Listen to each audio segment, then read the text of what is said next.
Hello everyone and welcome to another video. Today we're actually going to cover the 10 niche fragrances that I would pick and toss out the rest. Now I've done the designer list for this. You can go ahead and search on my channel. You'll see the top 10 designer fragrances that you will. This niche list, this is probably the true list, if you will. I would say I would take this list easily over the designers just because the niche is for me where you really find the true hard-hitting real just monsters basically within. So with these 10 fragrances, I would essentially be fine with my collection and go for the rest of my life essentially with that. So these are the 10 fragrances that I keep and toss out the rest from the niche side.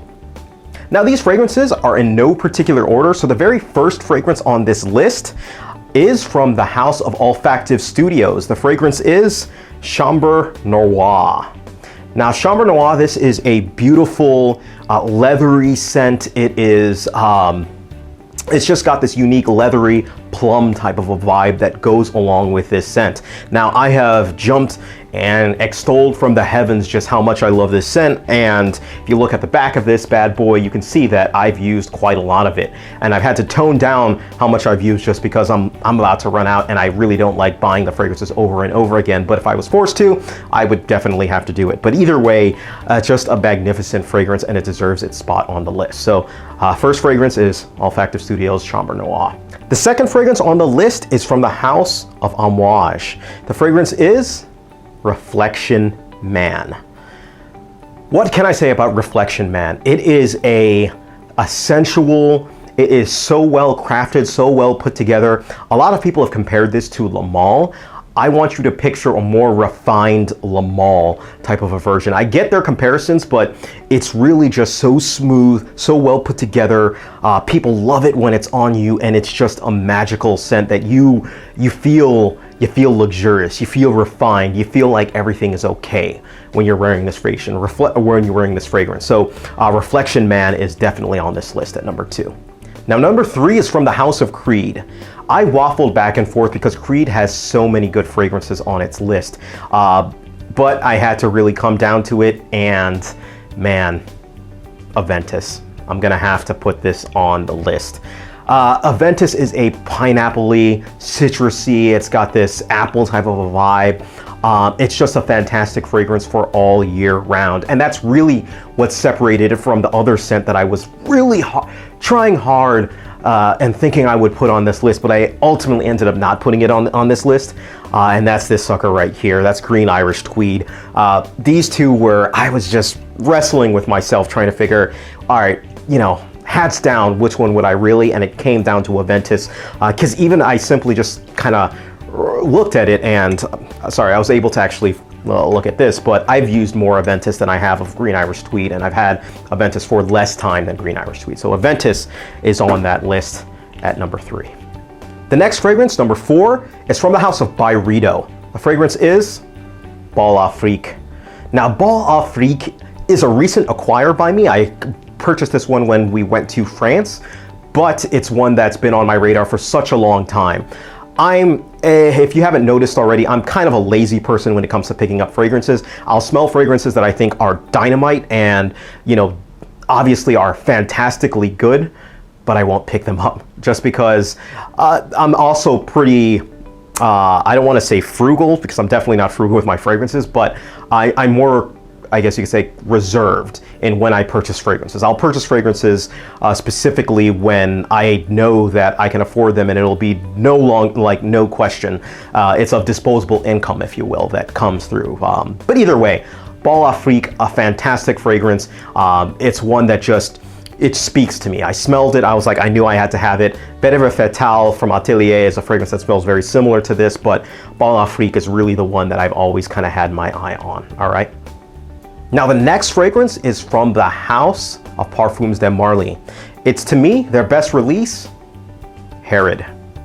Herod is a dark, rich, I don't want to say mysterious, but it's a very opulent type of a fragrance that really just sits really well with me. A great winter mainstay. It's sweet, and it really just gets the job done.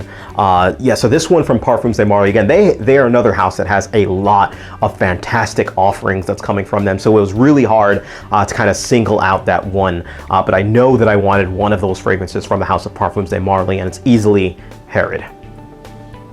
The next fragrance, number 6, is arguably my most favorite fragrance in my collection, just period. But again, this list isn't in order.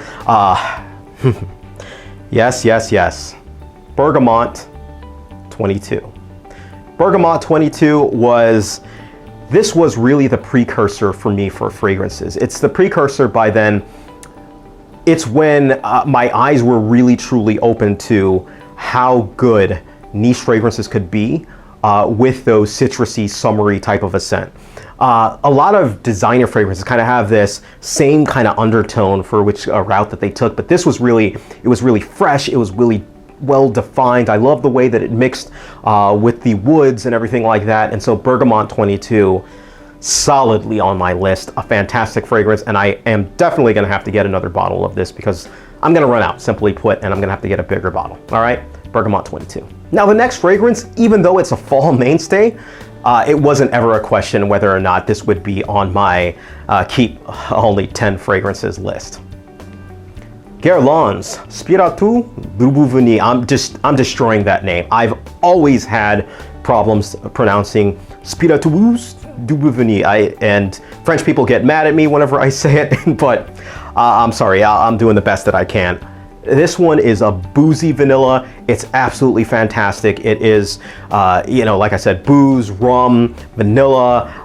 Almost has this, it just has this really sweet, really opulent type of a smell. And I love wearing this one, especially when it goes into the fall and it becomes, it's starting to get cold. You're missing summer at least, and it's really starting to get cold, and you throw this on and it almost kind of warms you up, puts you in good spirits, and yeah, it just does it for me, yeah. So Guerlain's Spiritueux du Bouvigny.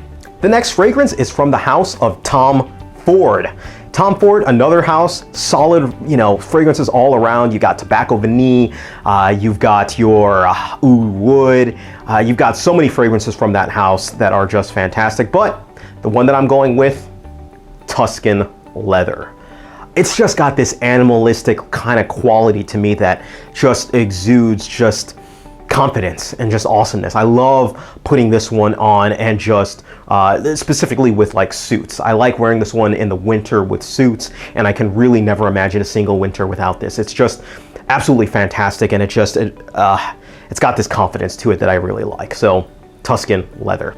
Number 9 on the list is the one and the only Musc Ravageur. Oh man, this one, I've described this as the same many times around. When I wear this one, my balls become so much bigger, and just I don't know how to describe it. I've always had just a thing for this fragrance, and I know that there are a lot of people who don't like this. It's one of those polarizing fragrances that you either love or you hate, but I don't care whenever I throw this one on. I throw this one on in the winter, and it's got that clove feel, it's got that cinnamon kind of vibe to it, and it's just got such an aggressive type of a vibe that, man, I feel like, I've got Rottweilers trailing me, and, it's a magnificent fragrance is all I can say, and I can't imagine ever having a collection without this. So it's true, I don't wear this as much as I do some of the other fragrances, but that doesn't exude. I would still keep it in my list, and man, I would still have it in my collection. Musc Ravageur from the house of Frédéric Malle.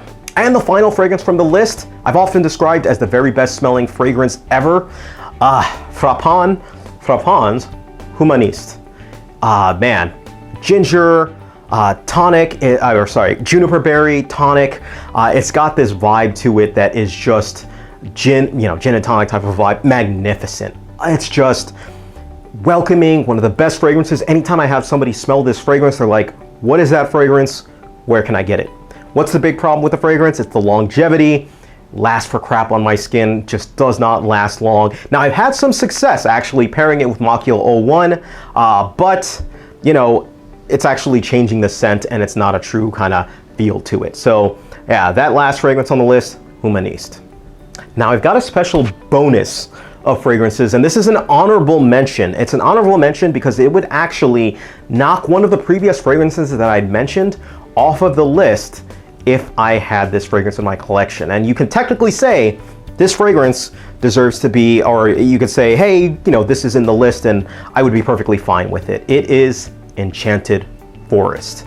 Now, earlier on, I mentioned that I was really lazy when it came to buying fragrances that I really like if the opportunity doesn't present. And I remember smelling Enchanted Forest when it first came out, or it was at a trade show. I smelled it. I was absolutely floored by it. I love it. A very similar fragrance that kind of has an Enchanted Forest vibe is Andy Warhol's fragrance. It's got, you know, his, you know, face on the bottle. But the way that it does the plum note, I really like plum in fragrances, and Enchanted Forest is just an absolutely magical fragrance, if you will, and it would be in my list if I had it, but it's not, so not there. So that concludes my list of 10 fragrances, or 10 niche fragrances that I would keep, and the rest of the collection that I would throw out. Now, I had a lot of fun doing this list, and if you could leave me what you think are 10 fragrances on your, you know, side that you would keep and leave, you know, let me know. But man, this was actually a ton of fun to do. So that's pretty much it, guys. Thank you guys for watching. Take care of yourselves, and you guys have a great day.